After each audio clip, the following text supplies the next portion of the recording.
All right, hi guys. This evening we're starting a webinar, Getting Going with Google Classroom, as a bit of a refresher. And one of the first things we're going to look at is why would we even want to use Google Classroom? But it's a great repository for our students, makes sort of a one-stop shop and makes it a little bit easier for them to have one central place that they go to. It also makes distributing and collecting assignments and resources much easier. And you can track and complete handed in and returned assignments.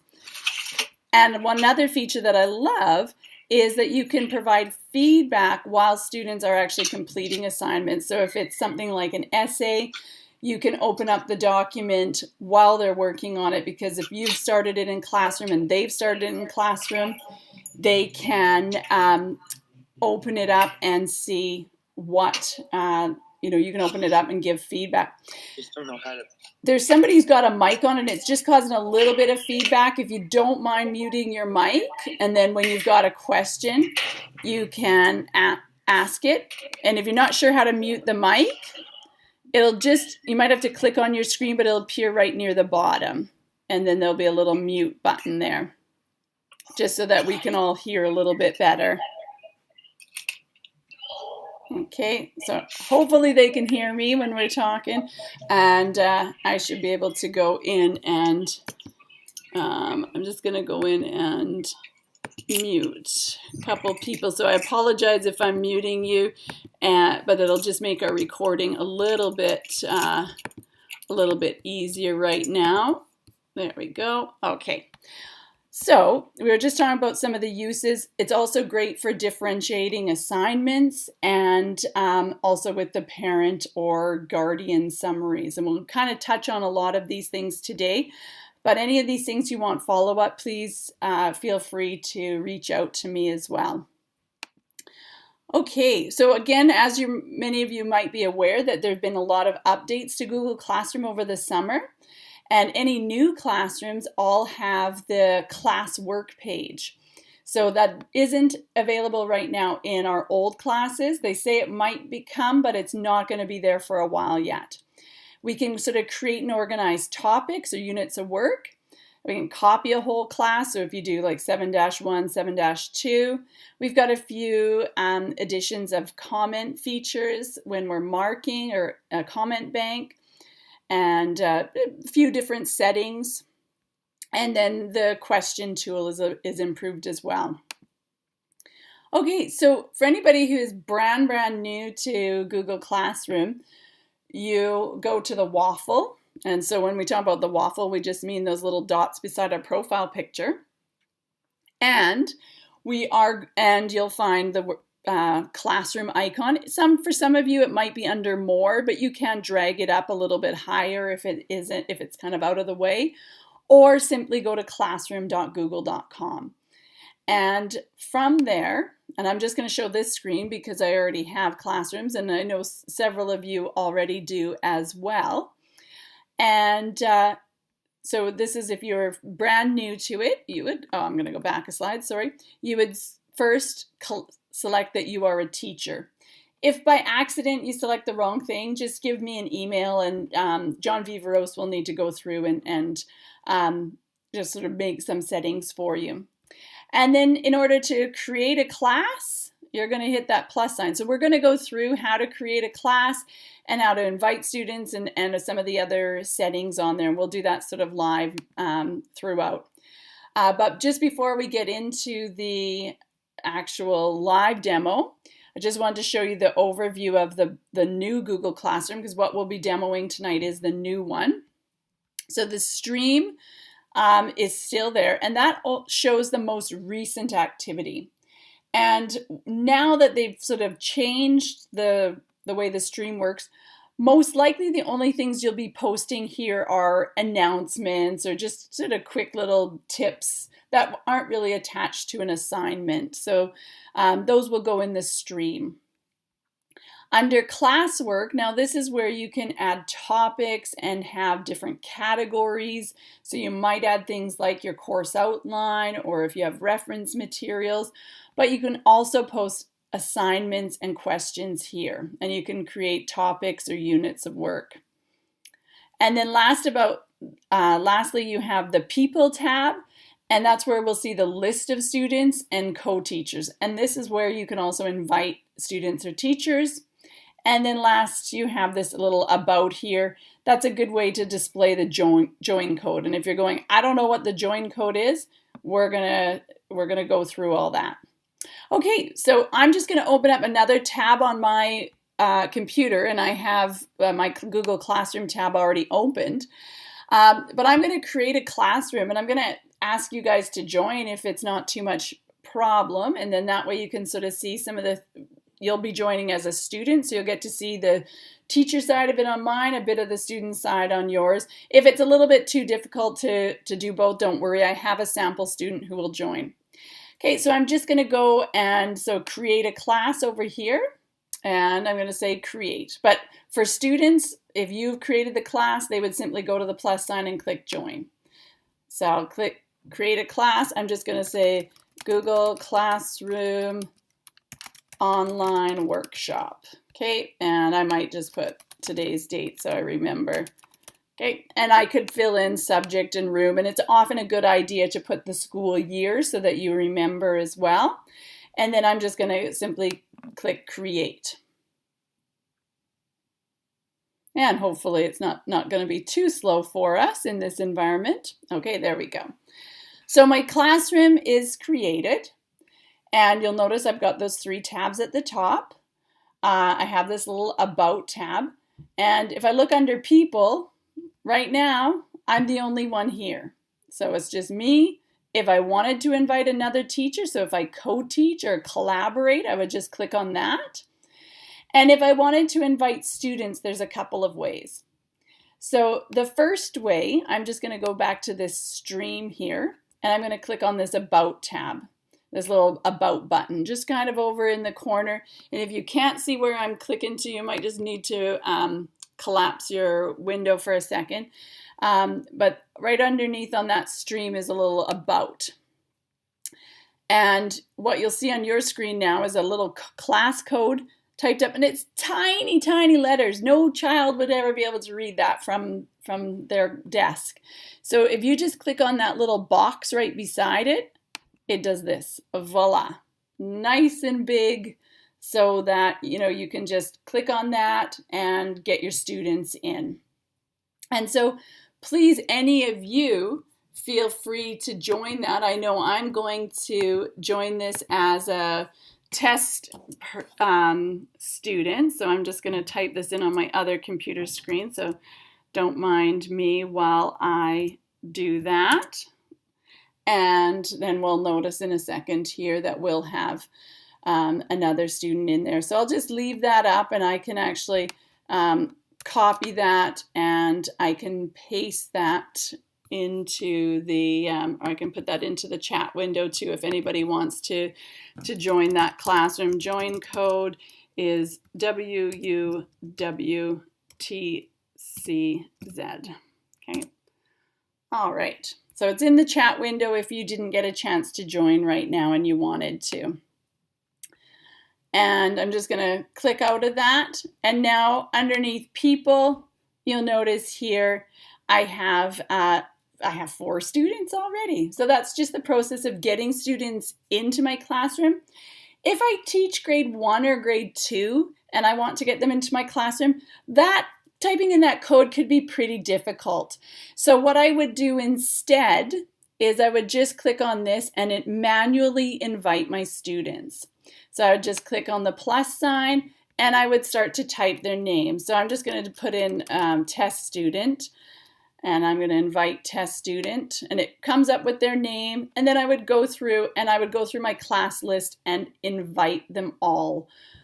So it's entirely up to you what works best for you, but I find with grade 1, grade 2, it's often easier to invite them. They will still need to log into Classroom, and if I just open up test student here, he is in Google Classroom. So this is the test student. I'm just going to refresh, and you'll notice that he'll have an invitation So it just says that he's been invited and he just has to click join. So that's easy peasy for some of our younger students. Takes a little bit of your time up, but makes it their life easier. All right, so I'm just minimizing that student one and coming back over here. So just before I come out of how to invite people to your classroom, please let me know if there's any questions or anything like that about getting kids in. And you can either turn your mic back on, and you'll have to unmute it because I did mute everybody, or type it in the chat window as well. Okay, and then we'll start to have a look at the stream. Okay. So I know I didn't give you much thinking time, but please do pop those questions in as needed or as they come up.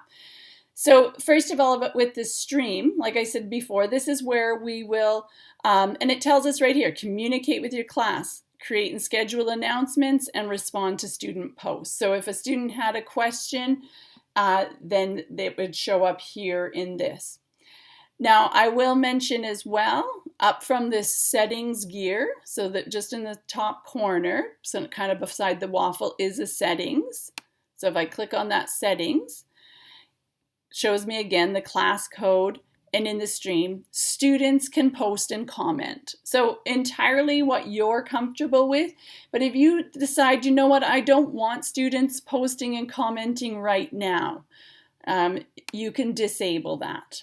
So you can just see students can only comment. So if you posted something, they would only be able to comment, or only teachers can post or comment. And so what that means is that, yes, only you can do it. If a child does comment on it, it stays private and only you see it. So if they did have a question about something, it still allows them to communicate with you, but it just doesn't get shown to the whole class. So you can adjust those settings if you want. I'm going to leave mine as students can post and comment. And sometimes that can be really useful tool. But again, with our digital citizenship, we always just want to be modeling that this is our environment, and talking about the norms that take place in here and how we communicate in the digital environment. So again, like I said, here in the stream, really easy to post an announcement. So you'll just notice here as soon as I clicked on that, and I'll do that one more time, it just said share something with your class. So right now it's saying for Google Classroom. That's what I called this name, and it says for all students. So first of all, if I wanted it to go to all of the classes I teach, I can click on that little drop down menu. And I could say I want it to go to this class and this class and this class. And I might want to say quiz tomorrow. I'm going to go and deselect those because I don't want to freak anybody out who else is a member of those. But what if I'll put that in here, quiz tomorrow. Okay. And then you'll notice here it also says all students. And this might be something I would push out to all students. But if it was something that was just, I needed only a group of students to know, I could click on this and just go through and select the individual ones. And we'll look at how you can do this with assignments as well, because that's a great way to differentiate. Hello, Lisa, welcome. We're just looking at the newly updated Google Classroom stream. So we will be recording this, so anything that you missed and you want to play back later, you absolutely can. And Lisa, I'm just going to copy and paste in the chat window a join code that we're for a classroom that we're hanging out in. Okay, so I'm back to all students here, and I'm just going to click on post. And you might notice on yours that it automatically showed up. And if it didn't, you might just have to hit the little refresh arrow in Google Chrome or whatever web browser you're using. So that's really about the stream. Now you'll notice there is a class comment. So because I've allowed commenting, a student could come in here and could say something like, and I'll just update this one on my other ones and say, what topics is it on? Okay, and they could post that. And again, it'll show up on mine in a minute as soon as I just hit refresh here. So that's just the way the stream will work. The most recent thing will be at the top, and then you can see that there was a comment about the quiz tomorrow. And it gives me the option to reply right to that comment, or I could just reply below too. Okay, so that's kind of what the stream now looks like. And again, like I said, please feel free to ask any questions about the stream or any of those other features that are there too. Okay, so now where the real business of Google Classroom is going to happen with all these new changes is going to be in this middle tab, classwork. And you know, some of the people I've been talking to who've been using this new Google Classroom for a while have said it's actually really useful to get the kids to bookmark the class work page, because the class work page is almost more useful than some of the others. So here they can just go up and in Google Chrome anyways, hit that little star, and then they could say, you know, just G Classroom, you know, 7.1 or whatever they were going to call it, and put that in their bookmarks bar or in a folder, and then they've got that there for quick reference as well. Okay, so here we're going to look now at how we can add work to this. So let's say, for example, I just want to put in my course outline and get that set up. So I'm just going to first start with create, because you can see that's all I can do here is hit create. And then I have assignment, question, material, reuse a post, and topic. And we'll go through what all those. But if this is a course outline, I might just consider that as material. So it's not really an assignment. So I'm going to go material. And here, again, it's telling me for who. And yeah, I'm going to just choose this one class, but I could absolutely choose multiple classes all at once. And if I only have one class, I can choose it just for certain students. But if I choose multiple classes, I only have the ability to choose the one class. So here I would just put course outline. Oops, there we go. Course outline. I could add a description. Now here it says no topic. And I would advise to put topics in. It will make it look nicer and be easier for people to find things that are on there as well. And so I'm going to say create a topic here. And I'm going to call this one, you know, course outline or whatever course materials you wanted to call it. Okay, because I could put multiple items here. So course materials.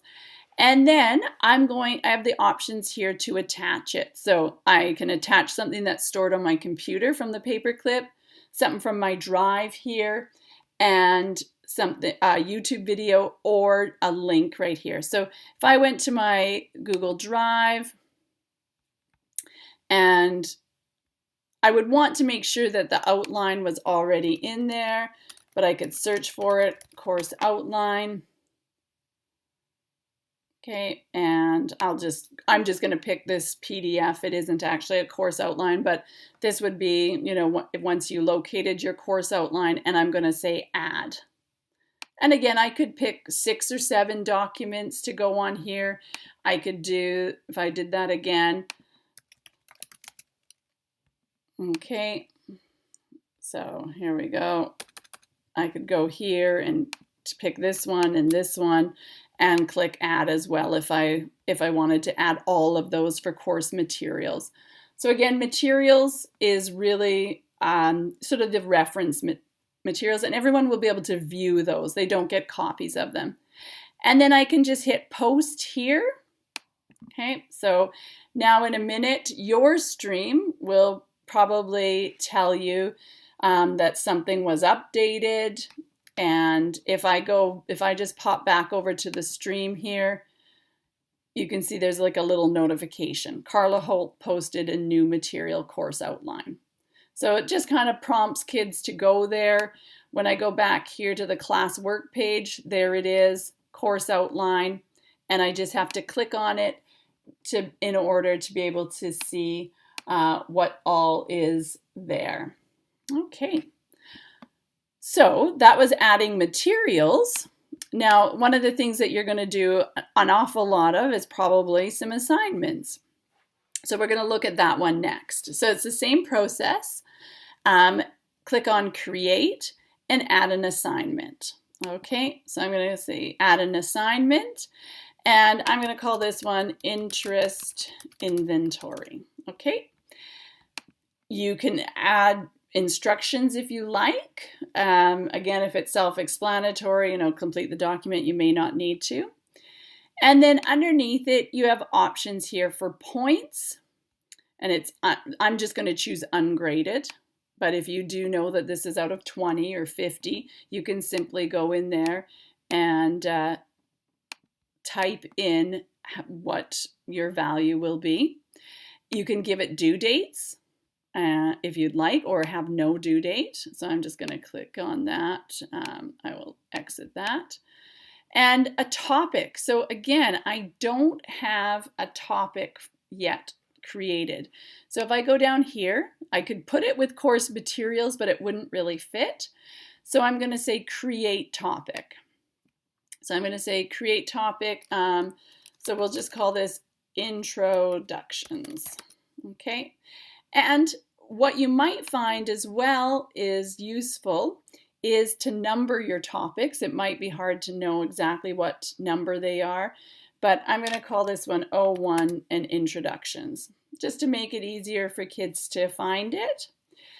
And then if I have an attachment of a document I want them to complete, and that's what I'm going to model here, I would attach it to it. So it's important to remember that you first have to have the document ready to go. So I can't create the document right inside Google Classroom. I would go back to my Google Drive, create it, or I would have it already located on my computer.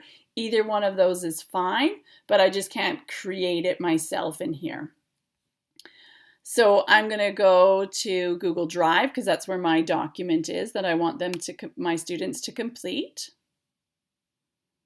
And it's just going to load up here. And so I have this interest inventory document. So I'm just going to click on add. So I just select it and I click on add. And then I want you to look at a couple of things here. So right now it says interest inventory. That's the file. That's great.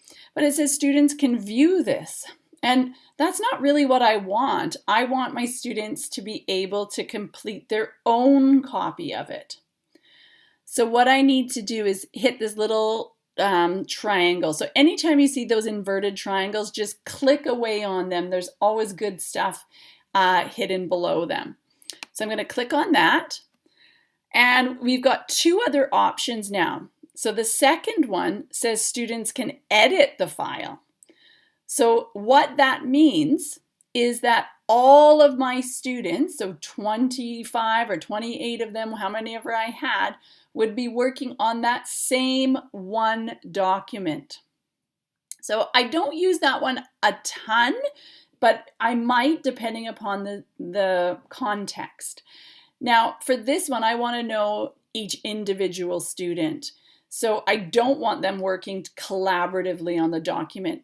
So I'm going to use the third one where it says make a copy for each student. So if it is an individual assignment, that is the option you're going to use, that make a copy for each student. Okay, so I select that.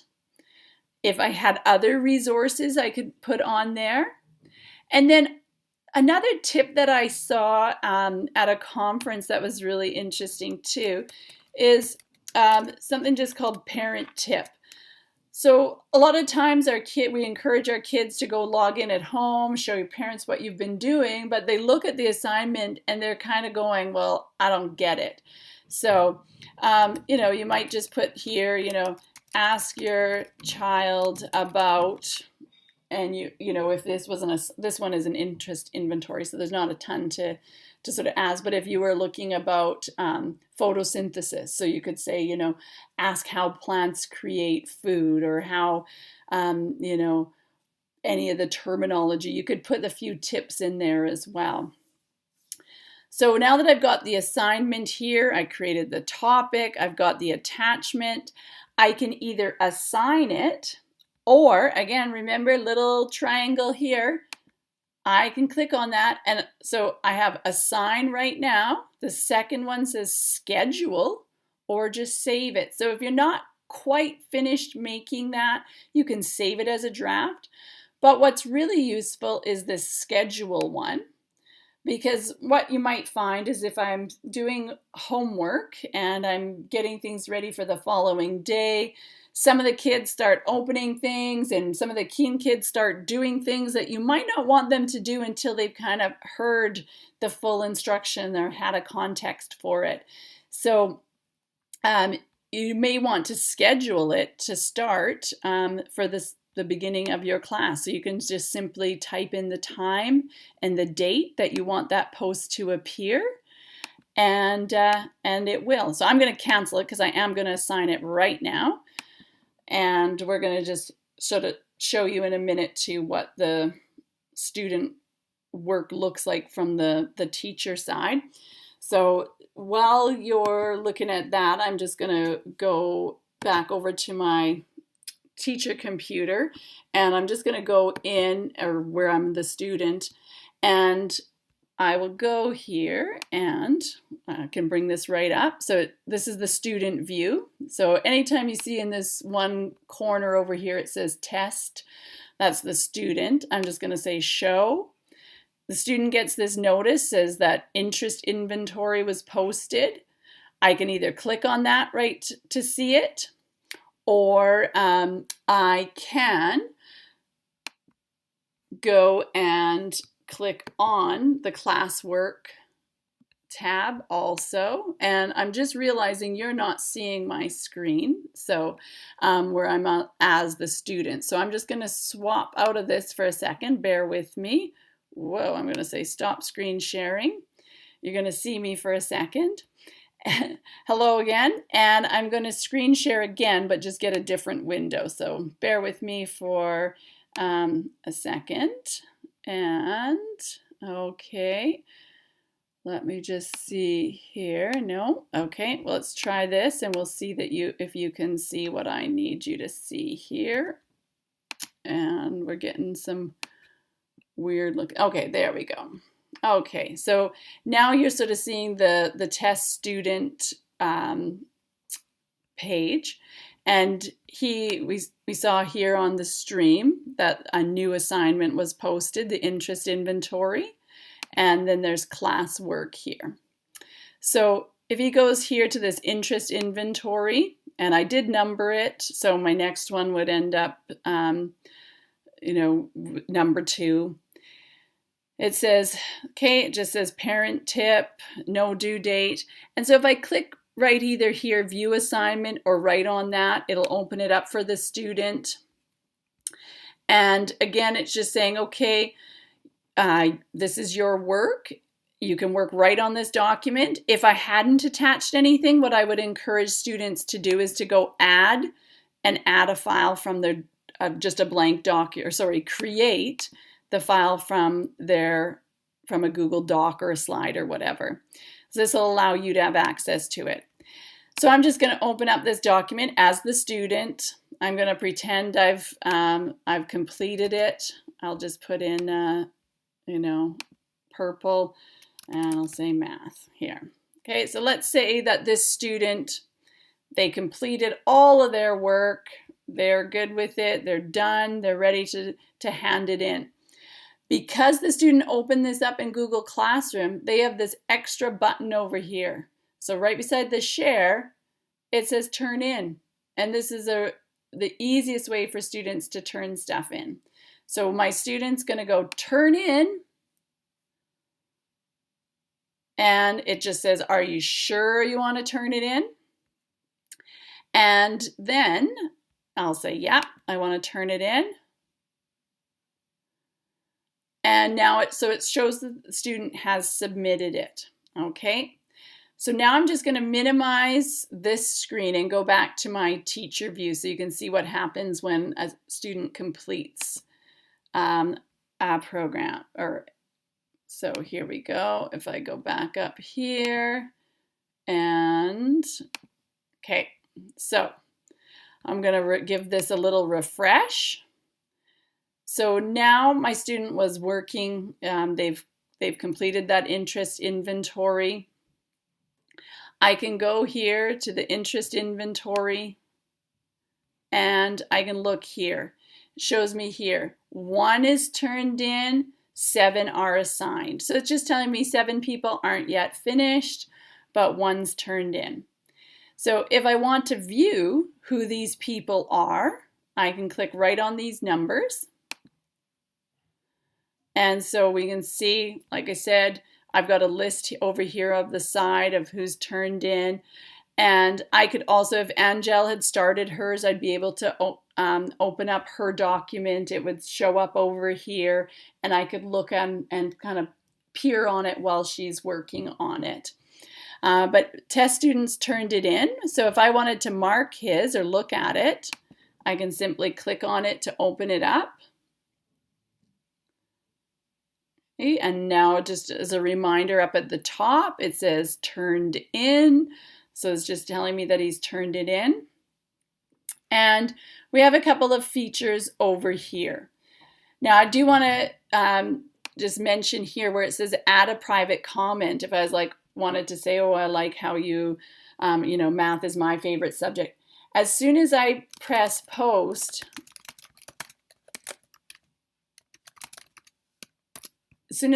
press post, my student will get that comment. So it's sent immediately.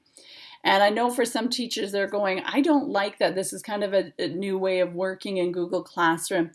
So if you don't want the student to receive that comment right away, we recommend that you can notice how I just highlighted a little area. So you might highlight something on their writing or on their assignment.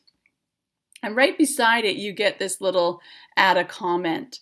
So here, you might say, I like to go running and comment.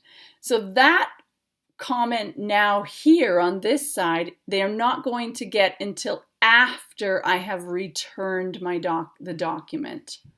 Okay, so that's one of the sort of new features that we're kind of working through right now.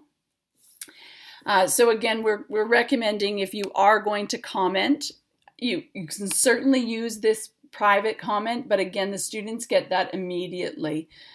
And whereas the ones over here, if I highlight and then add a comment, they'll get that one once you return it to them. Okay.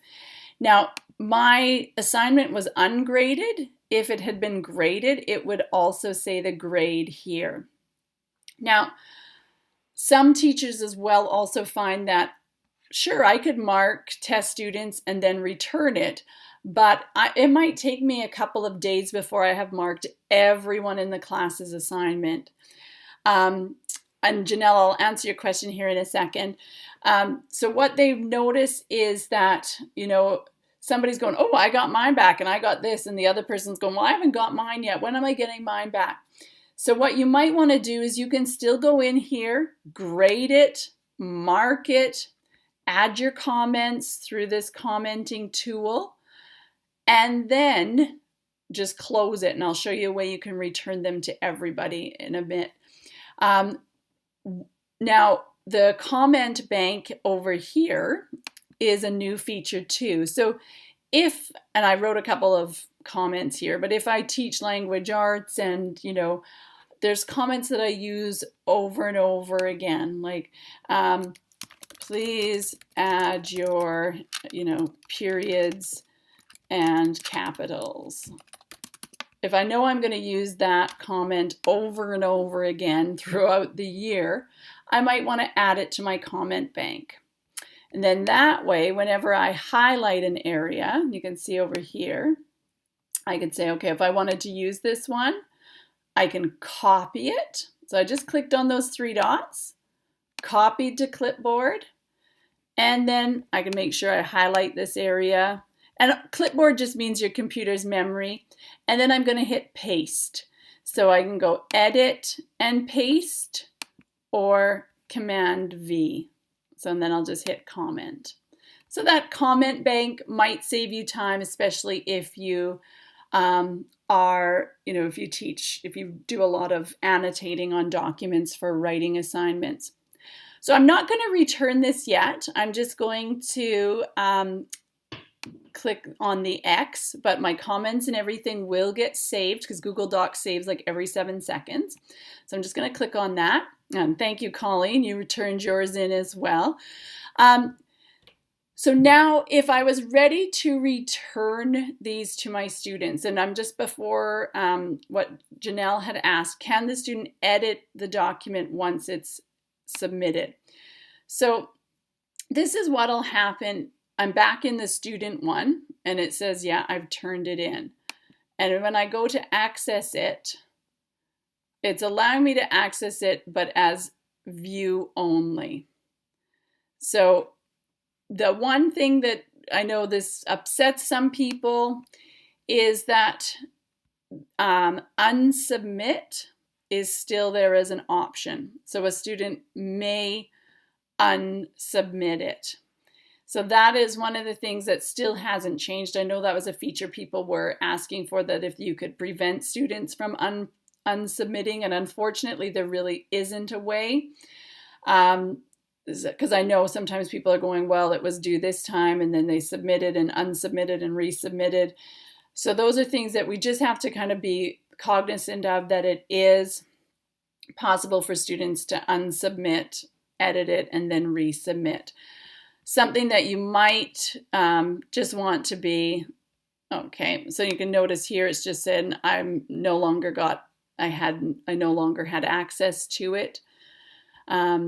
To edit it because of that. But if I unsubmitted here, something that as a teacher you may want to be aware of, and I'm actually not going to submit that because it'll mess up my next demo, but I'm just going to close that and come back here. As a teacher, sometimes some of the things that I use, if I want to know, well, when did they actually do this part of this work? And I'll just let this finish loading. Right now I can't see like the file menu. So if I click on this little drop down menu, I can see the file. And underneath file is version history and see version history. So the version history isn't always ideal, but it shows you the date and time of when something happened. So if I go to this version here, it shows me, okay, what was all put in there at that time. And you can also, if you really wanted to, name it. And you can also go back and restore that. So that may help if you're finding that kids are submitting and resubmitting. Okay, so I'm just going to close this. And so you can see here, I've got 2 students' work who is turned in, and let's pretend I marked it all. Sometimes I would want to return all the work all at once. So if I've marked everybody's and I'm ready to return it, I will do this in return.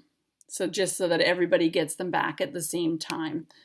And then it just says, are you sure you're wanting to return, especially even those ones that weren't submitted? And I'll just say yes for now. Okay, and so the students will be notified, as you can see, and I'll just hit return. Okay, so, and then it just says that, right now I have 8 that are returned. Okay, so that's a little bit of using the assignment and marking it. I know that's we're going through things a little bit quickly here. Um, Now, if I'm in this student work one and I'm going, oh, how do I get back to my stream? You can simply click over here on yours and go back to the instructions, and I'm just going to go right back to that one. So I'm going to go back to the classwork, and last but not least, and we'll get those of you who are in this classroom, if you have a chance, we'll look quickly just at question and reuse post. Question, simply can add it. So what is something you are looking forward to? Okay. Again, you can have points or no points, and then you can say it's short answer, or it could have multiple choice, and whether or not students can edit and reply to others. And then I'll just say, again, it could go in a topic. If I needed one, I'll put it in introductions, and I'll say ask.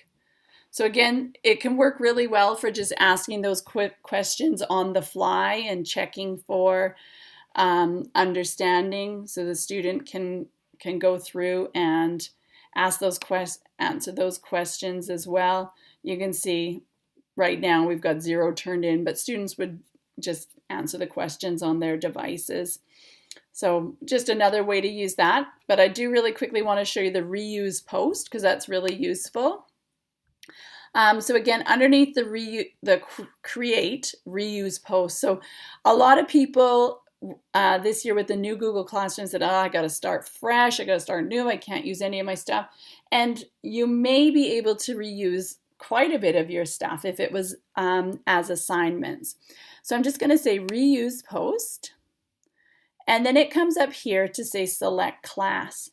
So any of my classes that I have ever been a teacher in, it can't be ones you were a student in, a teacher in, come up. And even ones that were archived, I can use as well. So I'm just going to go here, one that for the Pedagogy Leads classroom from last year. So I'm just going to say, okay, let's see, I want to reuse this assignment number 21. Okay, so I'm going to click on it. Down at the bottom, it just says, do you want to create new copies of the attachments? And I'm like, yep, I do, because I want them to sort of start fresh. So I'm going to say reuse. And so what it's going to do in the background is it's going to take everything that I'd written about that assignment and put it here. So now my number might not work, so I can delete that. If it doesn't work, I can just delete that. Under the topic, maybe I need a new topic. I can create a new topic, 02 digital citizenship. Okay, I can choose the make a copy for each student if that's what I need. And then I can simply assign. And so that's a great way to save yourself some time, is that reuse post. Okay, so I know I've been chatting away, and we did say we would end at 4:44 or 4:45, sorry. But there's just a couple other little things that I'll quickly reference before we sort of set you free. And I'm just going to jump ahead to a couple of these slides. These slides all here go through some of the screenshots of the things that we have done tonight. So you can look through those. And when I send out the recording link in news and events, you can have a little look at those as well. So I'm just going to go just a couple little reminders. If you use an assignment in Google Classroom, have kids go to Google Classroom and click on that create from that assignment. That way it's all organized so nicely for you, and you're not chasing up student work. And then the other thing that we didn't get a lot of chance to look at is the use of parent and guardian summaries. So in Google Classroom, and when you get the slides, you can click on this and it'll take you to an example of what a summary can look like. But basically, you can add parent email addresses. They do not get to go into your classroom, but what they will get is a summary of things that were assigned, and if there are due dates, but it'll say, new assignment, interest inventory. It'll give a little synopsis of what was there, what was posted in it. And in order to add those, you go to the People tab, and you'll notice here underneath my students, I can invite a guardian. So if I knew Lisa's guardian's email addresses, I would simply start to type them in and click invite. And one of the nice things about this is, especially if you teach at the high school or junior high level and kids are in multiple classes, if one person does one class, like 7-2, and the next teacher who teaches 7-2 but maybe science, those guardians will still show up there as well, as if you want to invite them. As soon as you click invite, it'll show up. And then once the guardians, they get an email notification, they can sign up for either daily or weekly reminders. So I've attached a bit more information on, if you click on these screenshots in the slides, about how to use the guardian summaries, but they can be quite useful. And then last but not least, Google Classroom, a few extra resources. And please do reach out to me if you want me to come and sit together with you one day when you're trying to go through things, or even come and help get your class set up and work with your students. I'm happy to do that. But I attached, this was a tip of the week a couple weeks ago, but the class use 5 things you can do in Google Classroom. A lot of those we touched on tonight. But Google has a great little resource here for people who are new to Google Classroom. It's called First Day of Google Classroom, and it's just linked to that picture. And it just goes through lots of video tutorials and things like that that you can view on your own as well. Okay, so a bit of support material. And last but not least, please let me know if you have questions or anything. Like I said, it was kind of a fast demo, but I will send out the recording link later on in news and events so that it can be watched back or shared with others. So I'm going to say thank you, but please let me know if you do have questions. Feel free to turn on your mic and ask like that, or to put it into the chat window. So I'll stop sharing right now. Sharing my screen. There we go. Okay. And if you don't have any questions, you're free to go. You just have to click on the little red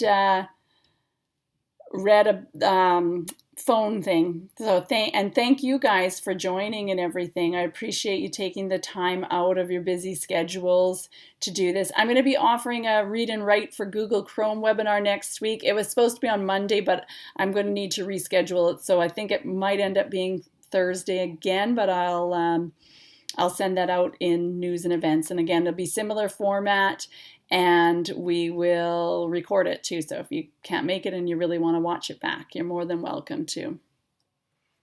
So yeah, thank you. I'm just going to hang out too. So again, if people do have other questions that they want answered, I'm going to stop the recording though. That's one thing I can do right now.